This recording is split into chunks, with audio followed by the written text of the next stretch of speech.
Ça vous dit de gagner de l'argent sonnant, assis confortablement chez vous? Jouez au Bingo Radio du FM 103.3. 3500 $ en lot les samedis et lot supérieur le premier samedi du mois. Samedi 3 septembre. 5000 $. Détails et points de vente au fm1033.ca.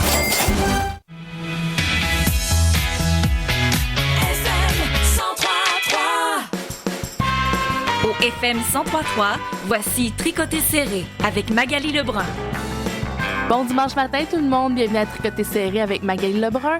Ce matin, je reçois Lynn Laporte qui est une maman, une amie, une maman d'enfants à besoins particuliers et elle vient nous parler, parce que demain, c'est la rentrée scolaire, elle vient nous parler des adaptations, de l'intégration des enfants à besoins particuliers, particulièrement les enfants avec de l'autisme ou un TDAH. Bon matin, Lynn. Bon matin à toi. Ça va bien? Ah oui. Oui, donc ce matin, on va vraiment parler de comment préparer les enfants à l'école pour demain. Qu'est-ce qui va se passer au niveau de la rentrée, dans les journées suivantes, suivant la rentrée, les droits des parents des enfants, les adaptations scolaires. On va vraiment couvrir ça. Et je parle pas plus longtemps parce que je veux vraiment qu'on ait le temps d'en parler beaucoup, parce qu'on a vraiment beaucoup de choses à dire. Vous me connaissez à Tricoté serré. TSA, mais en contexte scolaire, ça ressemble à quoi? En fait, les enfants TSA qui sont intégrés dans les classes, ce sont des enfants de type 1, de niveau 1. Donc, c'est des enfants que anciennement on appelait des enfants ayant le syndrome d'Asperger ou encore des enfants autistes de haut niveau. Donc, ce sont des enfants qui n'ont pas de déficience intellectuelle, qu'ils ont une certaine capacité d'autonomie, qu'ils ont une capacité de suivre l'académie. La problématique est beaucoup plus au niveau de l'environnement social que au niveau de la capacité de l'apprentissage. Voilà, exactement. Pour les enfants qui sont de type 2 et de type 3, type 2 peuvent se retrouver dans des classes intégrées. C'est pas nécessairement aussi facile. Par contre, ils sont beaucoup plus envahis par tout ce qui est gestion des émotions, anxiété. C'est beaucoup plus visible aussi et c'est plus difficile pour eux de pouvoir les gérer ou d'apprendre à les gérer. Mm-hmm. Et le type 3, en général, ce sont ceux qu'on appelait autrefois, les autistes de Connor. Donc, ce sont des enfants qui ont beaucoup plus de difficultés à se retrouver en société. Oui, leurs besoins sont plus grands, puis leur gestion est plus défaillante, je dirais. D'où les classes encore particulières où on regroupe ces enfants-là qui ont dans le fond, plus de services. Ils ont plus dans les classes où il y a vraiment des classes d'enfants TSA de type 3, par exemple. Il va souvent avoir un moins grand nombre d'enfants, donc moins de stimulation, puis probablement l'accompagnement d'une éducatrice spécialisée ou pour accompagner l'enseignante dans l'apprentissage scolaire. Oui, effectivement. En général, ils sont entre 6 et 8 maximum. Ouais. Il y a un enseignant et une travailleuse en éducation ou un travailleur en éducation spécialisée qui vont travailler ensemble pour pouvoir aider l'enfant. OK.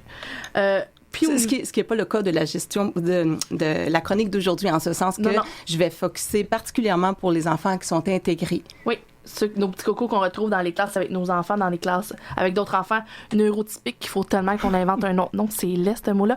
Mais les enfants qui n'ont pas de défi, en fait, du type TSA ou TDAH. Puis un TDAH, dans un enfant qui a un trouble déficitaire de l'attention avec ou sans hyperactivité, dans une classe, aussi a des besoins particuliers. Tout à fait. Le TDAH est très similaire au TSA au niveau de ses besoins. Aussi, là. Le sensoriel est là. La bougeotte est là. Le TSA ne l'a pas nécessairement, mais il peut aussi l'avoir. Ouais. Donc, automatiquement, il y a un lien de ce côté-là. Le déficit d'attention, parce qu'il est à droite et à gauche à regarder partout, le TSA est plutôt focusé sur ce qu'il ressent à l'intérieur, ce qui crée un déficit d'attention par la bande.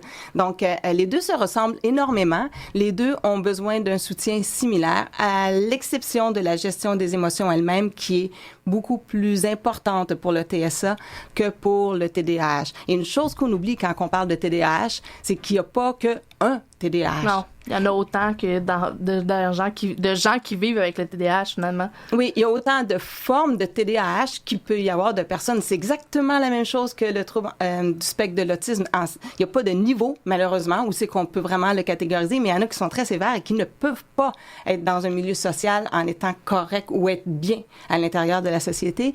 Et pour d'autres, c'est très léger, qu'ils ont besoin absolument d'aucun support. Ouais. Donc, encore là aussi, c'est important de pouvoir cibler où se situe notre enfant.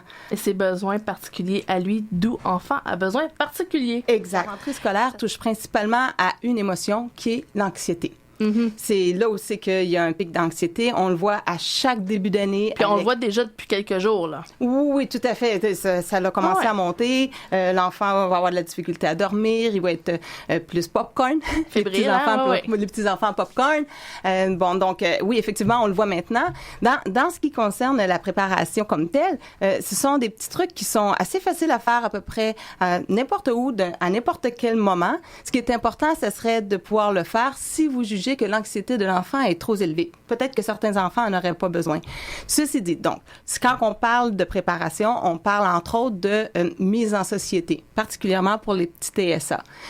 Parce que durant l'été, il est possible qu'on n'ait pas nécessairement emmené l'enfant dans des foules. Ouais. Si l'enfant n'a pas été en contact pendant les foules, le fait de se retrouver une première journée d'école avec 300 élèves alentour de lui dans une cour d'école, ça en fait beaucoup d'un coup. Ouais. Donc, de pouvoir l'emmener magasiner avec nous, que ce soit simplement au IEJA, à la pharmacie ou dans un centre d'achat, mais de pouvoir l'emmener en contact, de l'intégrer en société avant la rentrée ou dans les premières journées de la rentrée, de façon à ce qu'on puisse désensibiliser un peu l'enfant par rapport au bruit puis à tout ce qu'il va recevoir quand il va être rentré à l'école et dans la cour d'école. Ça, c'est une chose qui est importante de pouvoir faire.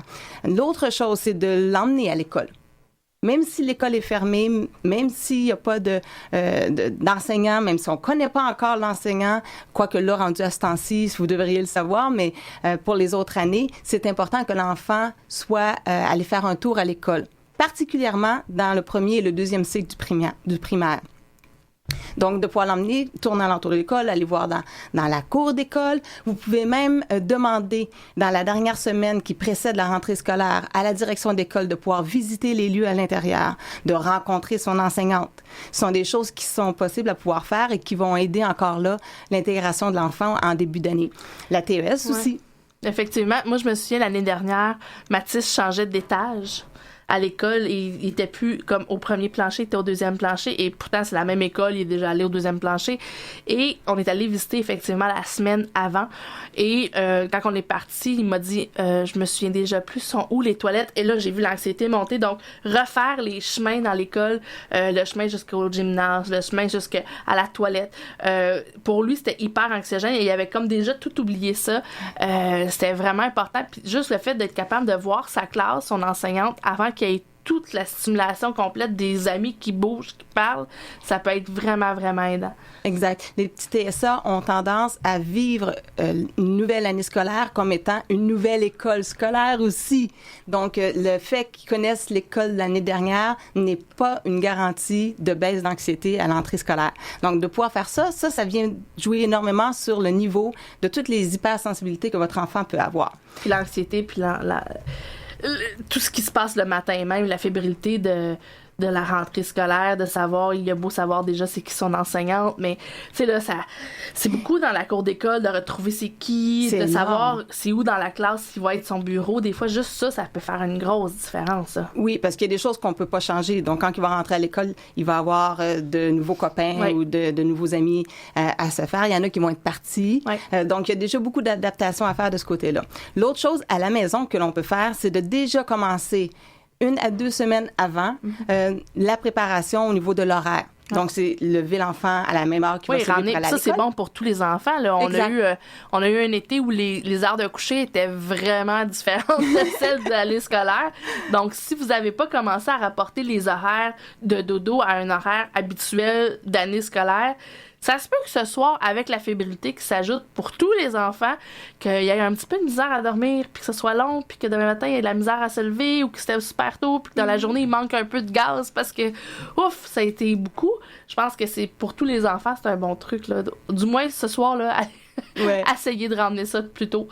C'est ça, exact. Puis c'est normal qu'il va être plus fébrile ce soir parce que c'est demain, le grand jour. Ouais. Vous pouvez utiliser, entre autres, la mélatonine qui fonctionne assez bien. C'est pas bon pour tous les enfants, en ce sens qu'il y en a pour qui ils réagiront pas, mais à 3 mg, il n'y a pas vraiment de danger comme tel que l'enfant puisse avoir une réaction.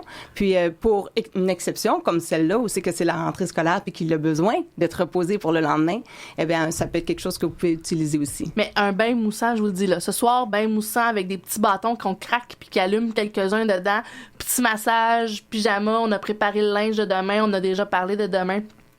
Accompagner votre enfant à la relaxation dans le lit, ça va beaucoup aider parce que c'est sûr, imaginez-vous quand vous entrez dans un nouvel emploi, comment vous êtes fébrile la veille puis vous avez de la misère à dormir, puis on transpose ça dans un corps d'enfant qui a ou non des défis, mais qui est pas capable de le verbaliser de la même façon que nous, on ferait, par exemple. Exact. Oui, c'est une bonne idée. Parfait.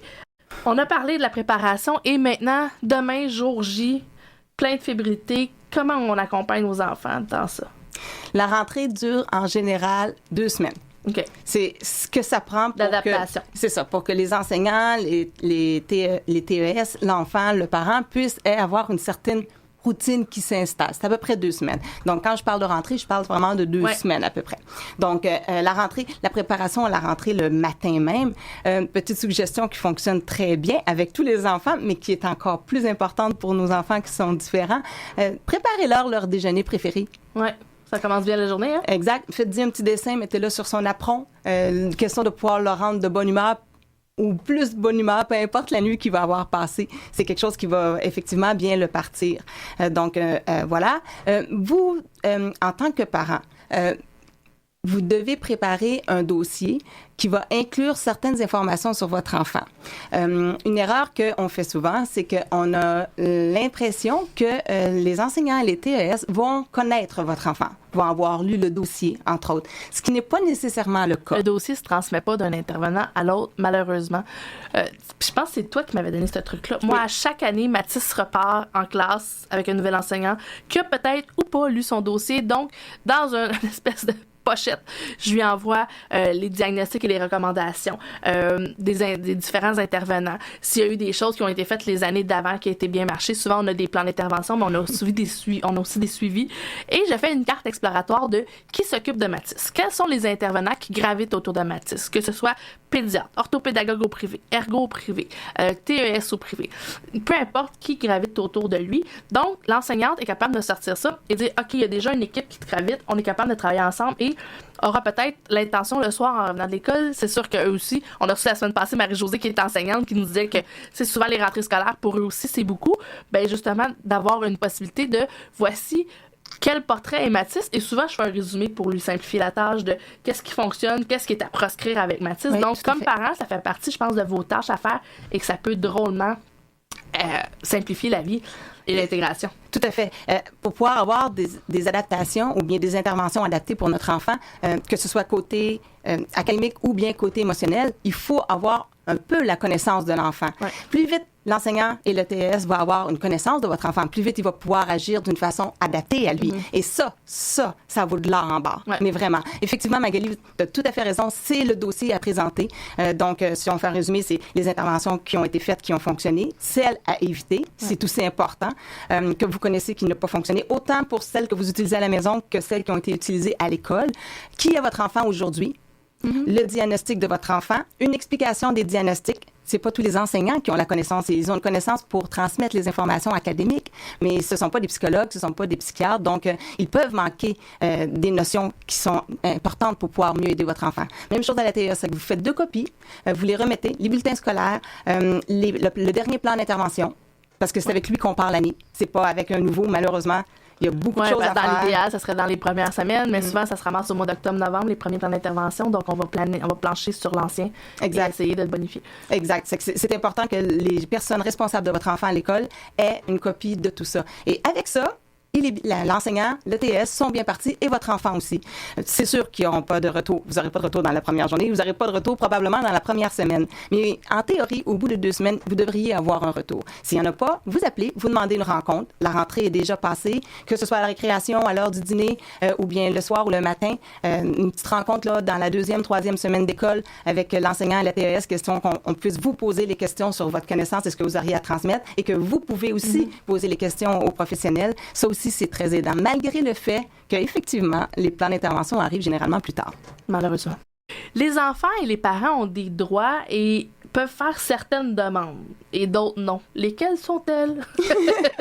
Oui, c'est très mélangeant pour les parents à savoir qu'est-ce qu'ils peuvent demander, qu'est-ce qu'ils peuvent pas.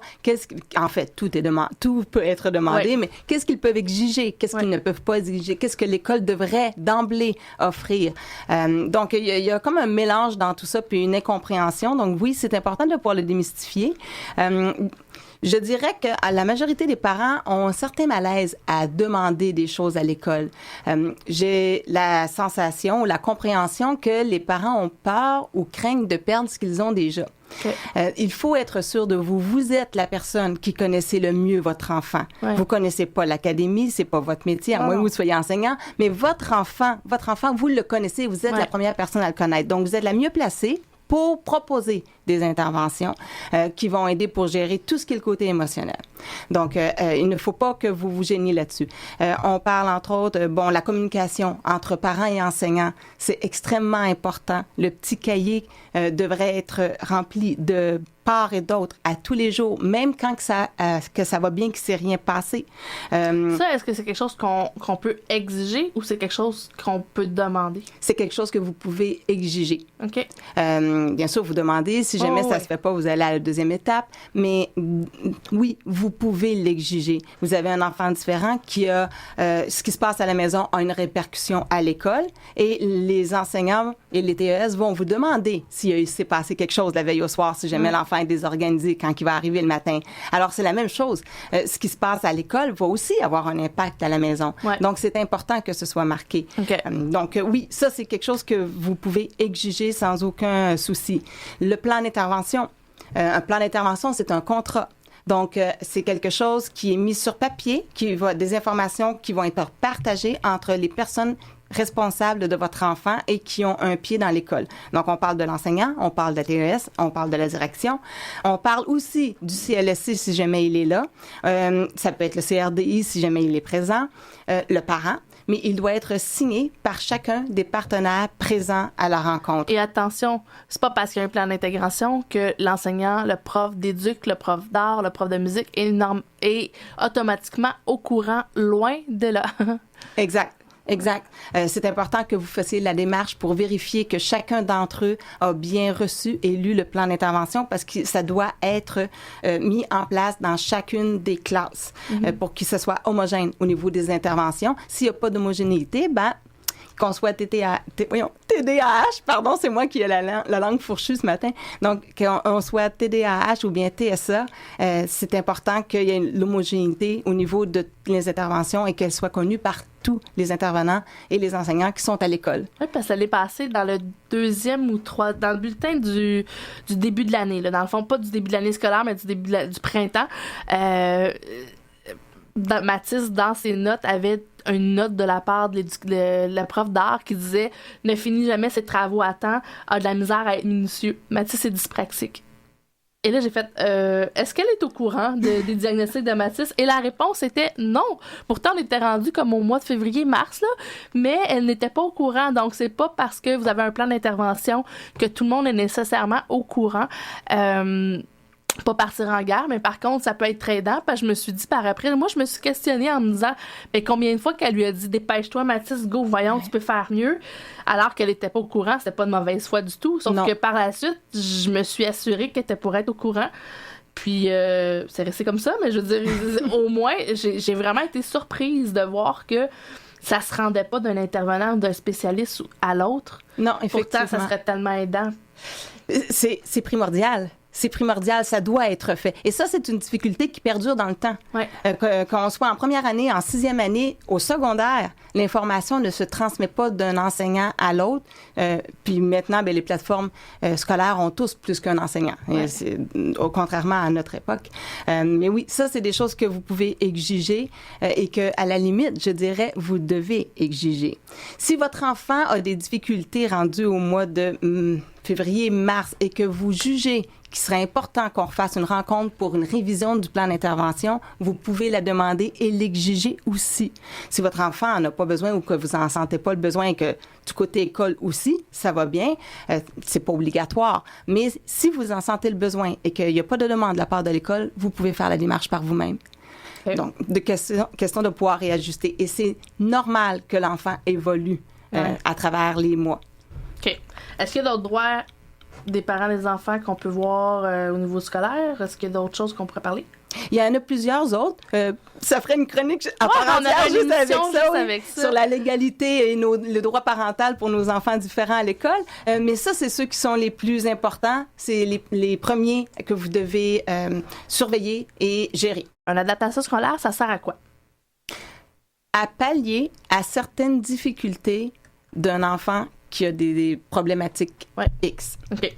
Donc, c'est quelque chose qu'on va pouvoir mettre en place pour l'accompagner, pour l'aider, pour réduire. Moi, il y avait un prof à l'université qui m'avait dit l'enfant est pas handicapé, c'est l'environnement qui est handicapant pour lui.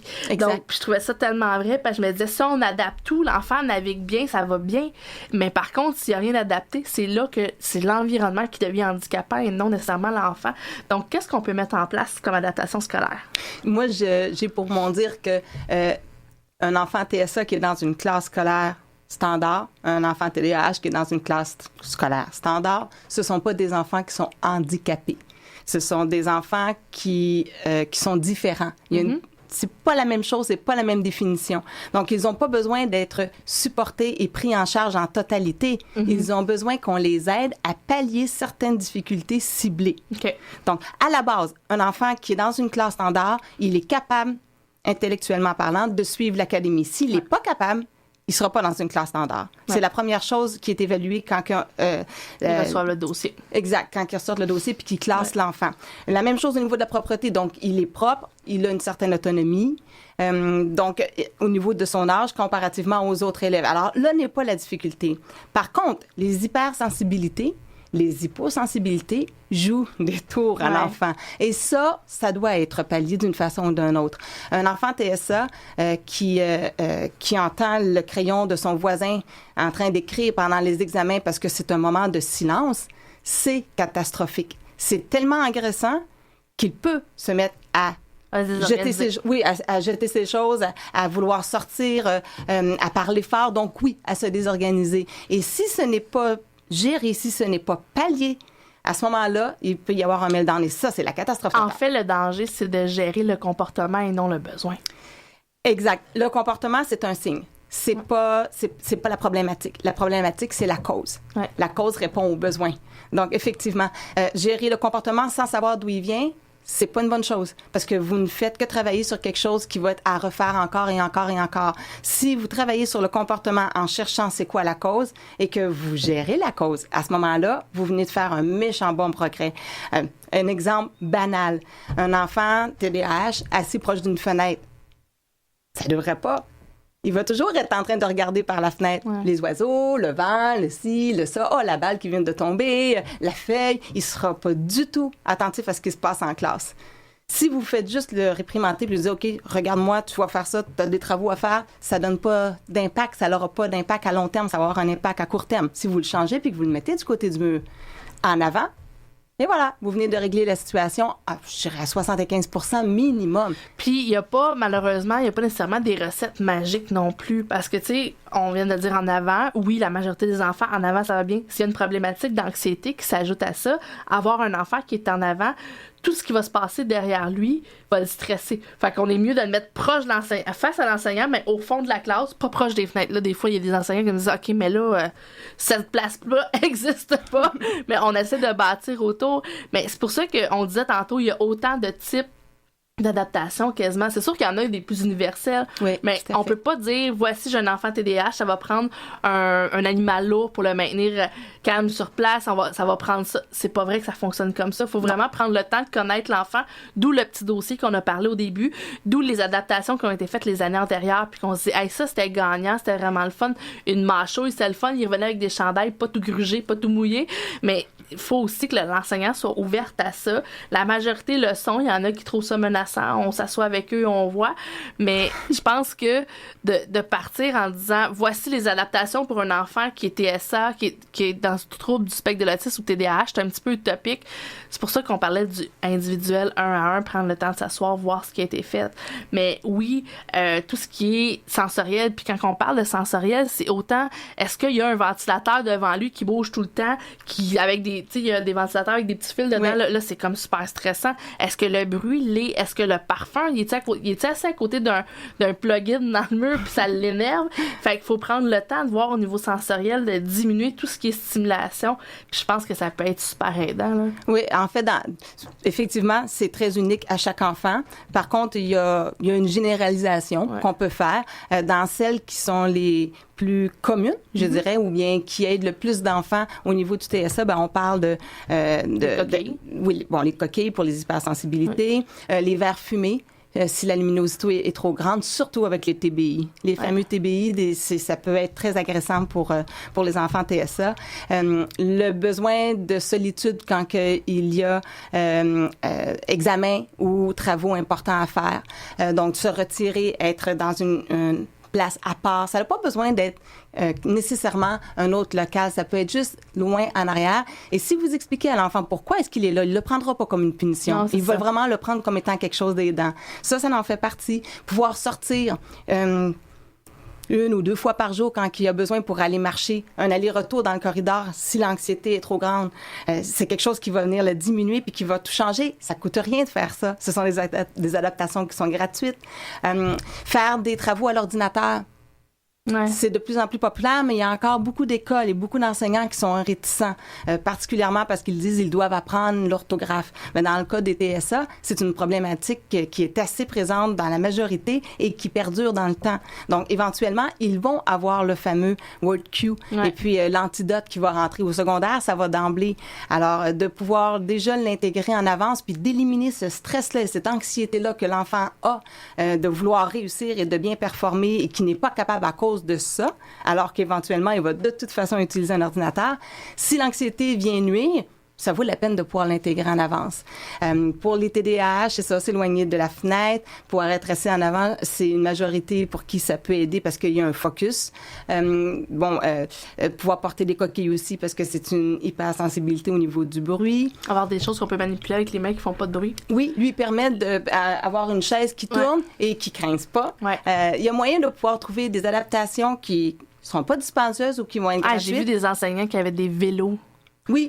Dans les classes. Oui, effectivement. Fait que, tu sais, une vente de garage ou avoir un vélo stationnaire dans la classe où tous les enfants qui auraient besoin d'aller bouger un petit peu pour aller faire un petit tour de vélo stationnaire, ça peut être... Il y en a même qui existent maintenant adaptés pour les classes avec des pupitres et tout ça. Tout à fait. Si vous faites une recherche sur Google, vous allez trouver la compagnie qui le fait, qui est acceptée par la majorité des commissions scolaires. C'est possible de pouvoir le faire. Mais c'est ça. Ce sont des adaptations qui sont communes un tiers de temps, plus de temps pour les examens. Qu'est-ce qu'on a aussi? Pouvoir se retirer. C'est important pour l'un comme pour l'autre. Utiliser le WordQ. Ce sont parmi de bonnes choses, oui. Ce sont parmi les plus fréquentes, je dirais. On est déjà à la fin de l'émission. On parlait des plans d'intervention. Lynn, 1-2 fois par année, en fait, on en fait un, on le révise à la mi-année, avant la fin. Exact. Le plan d'intervention, idéalement, devrait être fin septembre, début octobre. Si vous avez un enfant qui a la cote 50, donc qui est TSA, il est prioritaire. Donc, ce serait important que vous puissiez demander la rencontre dès la rentrée scolaire. Vous oubliez pas que vous avez le droit de ne pas signer si vous n'êtes pas en accord. Très important. Dans le plan d'intervention, c'est important que vous vérifiez aussi qu'on tienne compte non seulement de l'académie, mais aussi de tout ce qui est psychosocial et tout ce qui est sensoriel, émotionnel. Ça doit être inclus aussi à l'intérieur. Et puis, voilà, vous demandez la révision si vous en sentez le besoin. C'est quelque chose qui est important pour vous et pour l'enfant. Effectivement. Si on veut te rejoindre, si on a des questions pour toi, Lynn fait des conférences, des formations. On peut te rejoindre une adresse courriel, ton site Internet? Oui, tout à fait. Donc, mon adresse courriel, c'est linlaporte.tac@gmail.com. Oui. Mon adresse Internet, linlaporte.com. Je vais être au Salon de l'autisme aussi, là, début octobre. Je vais aller faire une conférence. Oui, on va être là ensemble. On va passer les 2 journées ensemble. Ouais. Donc, il y a un kiosque pour TED à Cœur, l'organisme que je chapeaute. Et puis, c'est ça. Donc, je suis assez facile à rejoindre. Numéro de téléphone 514-586-5963. Ça me fera plaisir de répondre à vos questions ou encore de vous aider si jamais vous avez quelques difficultés. L'émission tire à sa fin. Préparez les vêtements. Faites-en une fête demain matin. Préparez le déjeuner préféré. Faites plaisir à vos cocos. Accompagnez-les et soyez disponibles demain soir pour écouter ce qu'ils auront à vous raconter. Bonne semaine tout le monde.